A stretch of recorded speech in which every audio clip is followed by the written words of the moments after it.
The United States launches an F-35 stealth jet, $80 million of cutting-edge technology, and it doesn't work.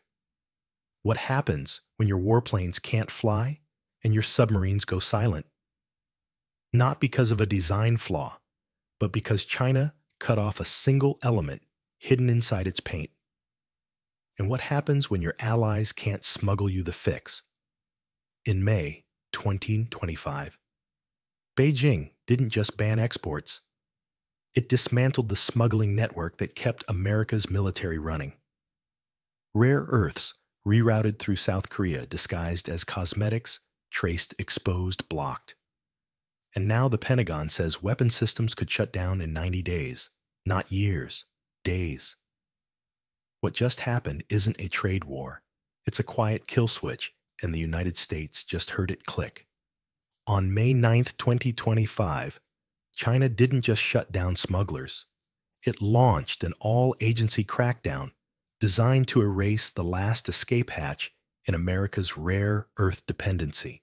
The Ministry of Commerce, Customs, and State Security jointly initiated Operation Thunder, targeting disguised exports routed through third countries like South Korea and the United Kingdom.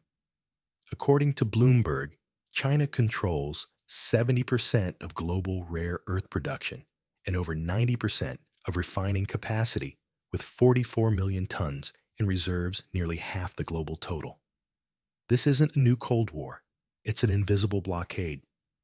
And in April, after President Trump's 34% retaliatory tariffs on Chinese goods, Beijing's answer was immediate export controls on 7 critical rare earth categories used in U.S. weapons systems. As reported by the Wall Street Journal, this included elements vital for missile guidance, stealth coatings, and submarine sonar arrays. In the rhetoric of national security and trade balancing, a material cutoff just triggered the Pentagon's worst-case scenario. So the question isn't whether China targeted rare earths. The question is, did they just pull the pin on America's most vulnerable supply chain? For years, the United States publicly claimed it was diversifying rare earth sources. But customs data tells a different story. Between January and April 2024, China exported $18,000 metric tons of rare earths, nearly matching the annual exports of every other country combined. By December, 97% of rare earth imports to the United States still came from China, according to the U.S. Geological Survey. To bypass tightening restrictions, American buyers increasingly relied on re-exports routed through allies. South Korea's case is revealing imports of Chinese rare earths surged 137% year-over-year in Q1 2025. Yet its domestic tech growth clocked under 5%, based on data from the Korea Institute for Industrial Economics. Meanwhile, South Korea's defense exports to the United States spiked 213% in the same period. The numbers don't hide it. They trace the pipeline. Despite rhetoric about independence, the U.S. supply chain ran straight through gray channels hidden behind trade codes and invoice obfuscation. And now that Beijing's watching every gram, that workaround may have just expired. In one of the most bizarre revelations of the crackdown, Chinese customs unearthed a case where 320 tons of rare earth oxides were shipped to the United States, disguised as cosmetic ingredients, with Samsung allegedly at the center. According to investigative data leaked to Caixin Global, these shipments were falsely labeled as recycled materials to avoid scrutiny. Meanwhile, Samsung's S25 smartphone advertised eco-friendly recycled rare earths, though over 80% of the materials reportedly originated from gray market flows across the Sino-Mongolian border. At $38,000 per ton, the disguised shipment was worth over $12.1 million, enough to supply critical components for hundreds of advanced missiles or jet propulsion systems. While no formal charges were announced, China's Ministry of Commerce publicly warned multiple Korean firms in April about circumventing export rules. The warning was not subtle. It was strategic. Disguised re-exportation will trigger sanctions, the ministry stated. So if makeup boxes were hiding magnets, what else has slipped past undetected? This supply chain was built on a lie. The foundation of America's rare earth strategy was a myth that third countries could be a firewall against Chinese leverage. But that firewall turned out to be a revolving door. As Reuters confirmed, over 90% of all rare earth ores, even from countries like Australia and Myanmar, are still refined in Chinese facilities. Even when the ore isn't Chinese, the tech is. The United States spent billions developing rare earth processing plants in Texas and California. But as of Q2 2025, no domestic facility produces high-purity neodymium or dysprosium at commercial scale without Chinese input, according to the National Defense Industrial Association. Meanwhile, China's new traceability platform launched in April mandates that all rare earth exports log product flows in real time, making rerouting via middlemen exponentially riskier. This isn't just enforcement. It's a firewall backed by digital surveillance. So the next move isn't logistical, it's existential. Without China's refining tech, can the West produce what it needs at all? The United Kingdom has publicly criticized China's slow export approvals, but a deeper dive into the data shows a pattern that's hard to explain away. In Q1 2025, the United Kingdom imported 40% more rare earth magnets from China than the same period in 2024, according to customs records analyzed by Financial Times. But British industrial demand only grew by 15%, raising questions about where the rest of the material went. Defense analysts at Chatham House suggest that much of the surplus is likely re-exported to United States defense contractors, especially those linked to the F-35 program, which can consume 417 kilograms of rare earths per jet. British firms have denied any wrongdoing, but Beijing's response was preemptive. On May 14th, it approved 3 new exporters, each subject to mandatory declarations about end use and buyer identity. This isn't just bureaucracy, one Chinese official told South China Morning Post. It's counterintelligence. And with Washington desperate to fill orders for next-generation weapons, how long before London's pipeline faces a public audit? If China fully cuts rare earth exports to the United States, the Pentagon estimates most weapons production lines could grind to a halt within 90 days, according to internal Department of Defense simulations reported by Reuters. The F-35 stealth jet, already facing production bottlenecks, requires 417 kilograms of rare earth elements per unit. These include yttrium for radar-absorbing coatings and gadolinium for engine blades that can withstand 1,500 degrees Celsius in sustained supersonic flight. Without them, the jet's $80 million airframe becomes functionally obsolete. The Navy faces a similar breakdown.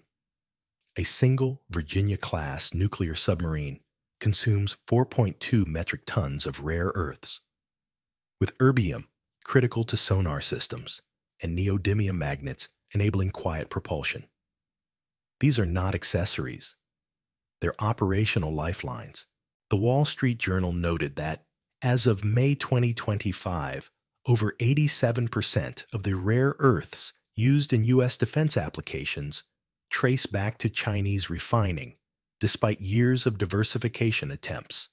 But if these systems fall silent, how long can Washington maintain deterrence before silence becomes vulnerability?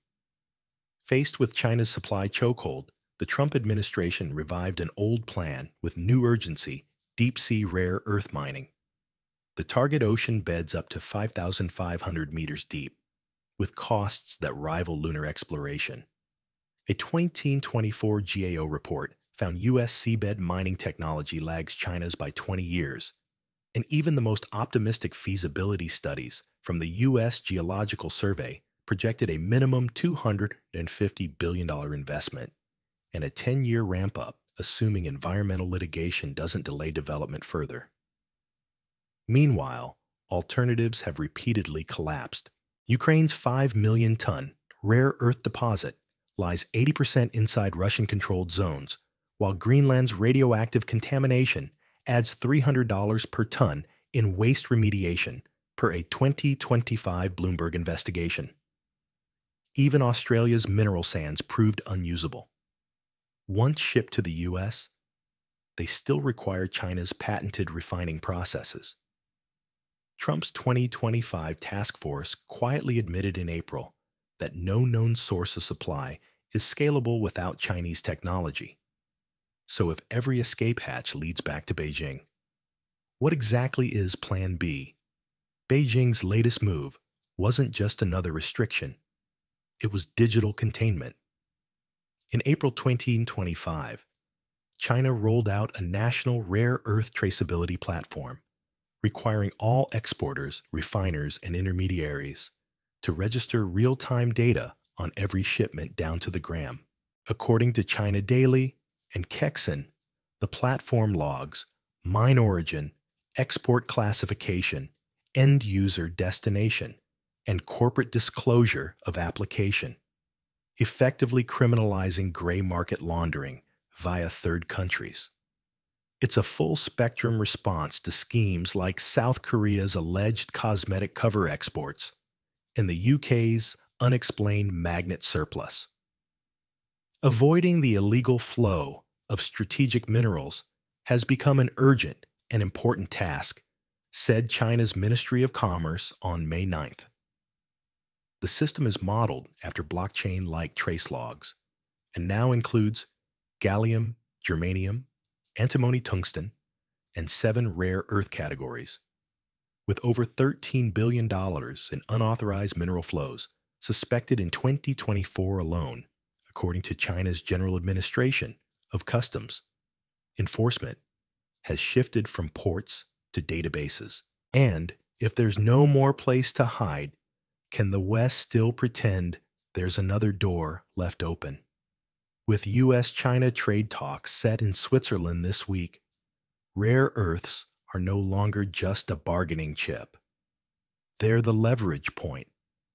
After President Trump's April tariffs on over 180 countries, including a 34% rate on Chinese imports, Beijing responded with pinpoint retaliation. Full-spectrum restrictions on rare earths used in missile systems, jet propulsion, and next-generation semiconductors. Bloomberg reports that the U.S. currently imports 68% of its rare earth metals directly from China, while another 24% come indirectly through partners like South Korea and the UK, many of which are now under investigation. In May, Chinese authorities warned that strategic resources cannot be used to subsidize hostile defense ecosystems, according to a leaked memo cited by the Financial Times. The U.S., despite building new processing plants in Texas and California, remains years away from scaling. The defense sector is exposed to a single point of failure, said Morgan Stanley analyst Derek Lee in a May 12th report. And that point remains China. So if Washington wants a trade deal, how much military capability is it willing to give up for it? Beijing didn't just flip the switch. They installed the circuit breaker. Now the question is, will they pull the master plug on chip making next? This isn't about tariffs anymore. It's about leverage disguised as logistics. A few years ago, rare earths were just a line item in obscure mining contracts. Today, they're the fuse to a global standoff. And Beijing holds the match. From submarines that can't dive to fighter jets grounded without stealth coatings, the future of U.S. defense manufacturing may come down to a supply chain controlled by its strategic rival. Traceability systems, trade restrictions, digital audits. This isn't economic warfare, it's industrial containment. But here's what's next. If China now controls the material inputs of modern warfare, what happens when it targets the manufacturing tools themselves? Because some insiders say the next move won't be minerals. It'll be machines. We're glad you're enjoying this video. Please like and subscribe. Check out another video that is now on your screen.